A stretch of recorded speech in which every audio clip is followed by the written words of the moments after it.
இந்த பட்டர்ஃப்ளையை பார்த்தீங்களா, எவ்வளவு அழகாக இருக்குது. என்னுடைய லைஃப்பில் இதுதான் முதல் முறை இந்த மாதிரி ஒரு காம்பினேஷனான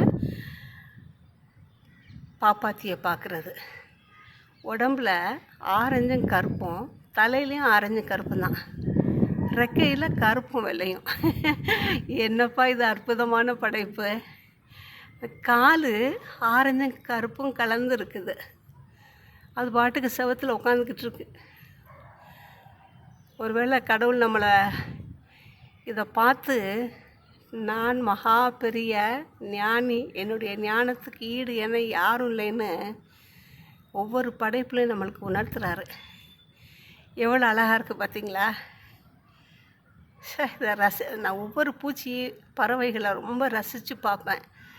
கடவுள் அதுகளுக்கு கொடுத்துருக்குற ஞானத்தையும் அதில் படைச்சிருக்கிற அழகையும் பார்த்து ரொம்ப எனக்கு ஆசையாக இருக்கும். பாருங்களேன், நான் கொஞ்சம் நல்லா ஜூம் பண்ணி காட்டுறேன். ஜூம் அவ்வளோதான் வருது பார்த்தீங்களா?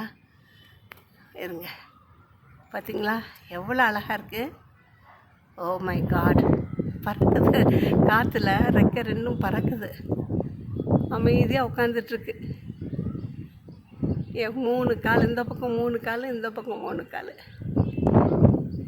தகப்பனே, உடைய படைப்புகளை ஒன்றையும் ரசிக்கிறதுக்கு எங்களுக்கு ஆண்டவரே கிருபை செஞ்சுருக்கீங்கப்பா. ஒன்றையும் உண்மை நாங்கள் மகிமைப்படுத்தணும் ஆண்டவரே.